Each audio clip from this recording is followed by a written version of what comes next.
Olá, sou Shirley Araújo.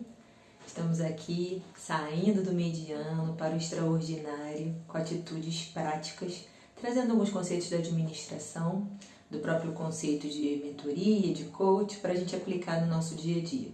E hoje eu queria te apresentar 4 dicas para você trabalhar gestão de conflitos. Essas dicas são válidas, inclusive, para a nossa família, né? Para o nosso dia a dia de relacionamentos, porque somos indivíduos diferentes, mas pensando no contexto de trabalho, do mesmo modo, são muitas pessoas, são muitas características e criações diversas. Então, quando nós sabemos trabalhar a gestão de conflito, facilita, né, um ambiente mais harmônico. Afinal, nós passamos às vezes mais tempo no trabalho do que na própria casa. Então, nada melhor que ter um ambiente harmônico. Então, nós temos 4 dicas, então vamos para a primeira. A primeira é: elimine a falha de comunicação.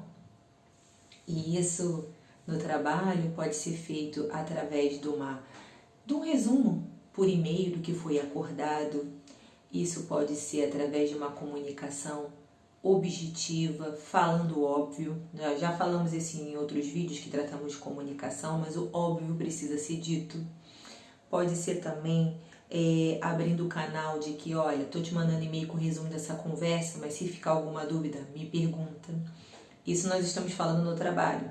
Quando a gente vem para casa, não dá para mandar um e-mail para o marido, um e-mail para os filhos, né? Às vezes um zap, talvez, mas o principal é ter clara a comunicação. A primeira dica é minimizar falha na comunicação. Então, falei para a filha, falei para o marido sobre alguma comunicação de dentro da casa, observe as expressões, observe o que a pessoa está fazendo. Se a pessoa está mexendo no celular, pede por favor para não mexer, para que possa entender, compreender o que está sendo falado. E cuidado, né, com o seu tom de voz, cuidado com a sua abordagem, porque senão a pessoa desligou antes de você começar a falar. Então, depois que você acabou de falar, peça que a pessoa repita o que foi falado. E aí, se por acaso, né, o adolescente falar: mãe, eu entendi. Então me conta o que você entendeu, para que a gente não tenha problemas na execução. E se coloca também como um canal aberto para dúvidas. Olha, se você no meio do processo tiver dúvidas, me pergunta, me procura. Beleza? Segunda dica. E aí é bom, né, a gente ter cuidado com esse comportamento de como falar com o outro nessa segunda dica também. Porque essa segunda dica é: espalhe o conceito da empatia. Quantas vezes, né, a pessoa vem perguntar uma coisa que você já até falou, e aí às vezes a gente chateado, né, fica: mas eu já falei isso, mas não sei o quê. Só que são muitas coisas que acontecem no nosso dia, são muitas coisas, são muitas informações que chegam para nós, seja pelo zap, seja nas redes sociais, seja na fala, seja no visual, a gente passando pelos locais. Então, às vezes, nos esquecemos mesmo. E aí, a empatia não é só se colocar no lugar do outro, é se colocar no lugar do outro sendo o outro. E aí, qual é o ponto? A pessoa veio te perguntar de novo, entenda por que ela está vindo perguntar de novo. Às vezes, ela está assoberbada com outras tarefas, às vezes está preocupada com uma prova, enfim, pode ser tanta coisa. E aí, respira, dá a explicação de novo. Até pode perguntar: qual foi a dificuldade? Por que você acha que não ficou da primeira vez que eu te falei? E aí, às vezes, você vai descobrir que a pessoa está passando por um problemão. E aí você pode se colocar ali, né, à disposição para ajudar, ver o que você pode contribuir. Mas cuidado para não rotular que a pessoa não presta atenção, que não sei o quê. Igualmente no trabalho. Às vezes alguém vem te pedir algo que está no formulário, está nos requerimentos, está no papel escrito, só que ela precisa daquela informação agora, porque ela está no telefone. Até ela ir buscar essa informação, é mais fácil ela ir até você, perguntar mais rapidamente. E aí o que acontece? Você fala de uma forma ríspida, o cliente que está com ela no telefone escuta, e aí fica aquele ambiente, e aí é complicado. E aí nós chegamos na terceira dica. Quando tiver um conflito na empresa, no seu ambiente familiar, você é a pessoa de fora, cuidado para não tomar partido. Isso é a terceira dica, né? Compreenda a fundo o conflito.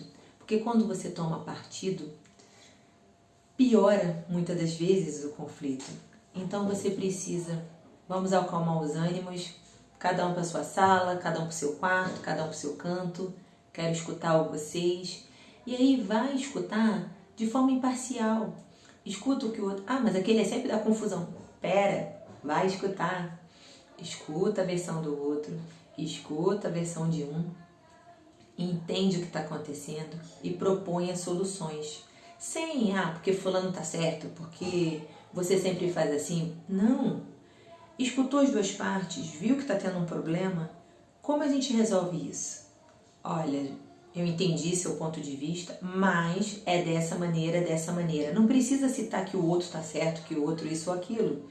Olha, eu entendo a sua maneira, nós vamos alinhar, mas eu não quero esse tipo de comportamento aqui dentro. Se vocês tiverem alguma dificuldade, vamos alinhar que pontos pode melhorar. Se tiverem alguma dificuldade, vamos ver o que nós podemos fazer. E aí eu começo a ser imparcial e, pelo exemplo, não adianta a gente ficar aqui nesse conflito. Vamos levar para quem pode decidir se isso é válido ou não para a empresa. Não adianta a gente ficar aqui se estapeando. Bora ver com a mamãe o que ela vai falar sobre isso. E aí você vai construindo isso de, ela não toma partido dele ou dela sem saber da história. Ela vai lá a fundo conhecer o que está acontecendo. E por último, feedback direto e esporádico.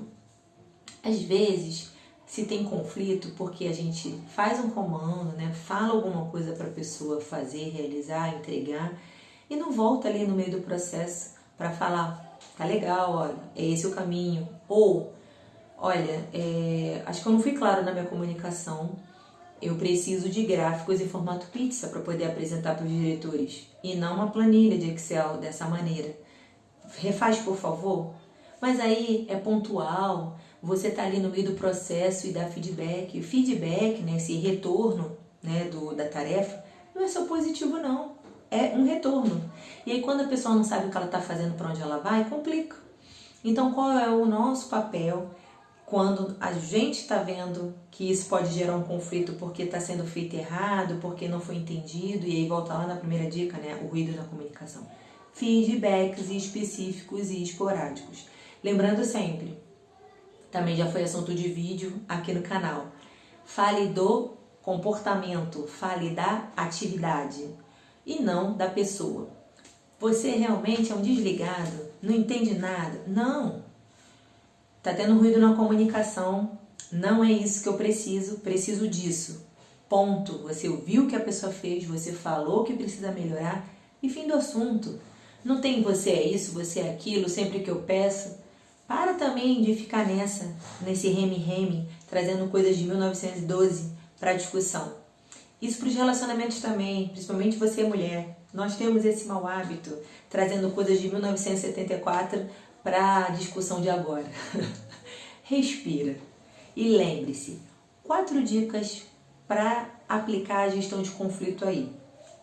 Eliminar ruído na comunicação, espalhar a consciência da empatia, compreender a fundo o conflito e dar feedback direto e esporádico. Eu espero que esse vídeo te ajude e que nós possamos lidar melhor com os conflitos que aparecem no trabalho, em casa, em qualquer lugar. Tchau, tchau!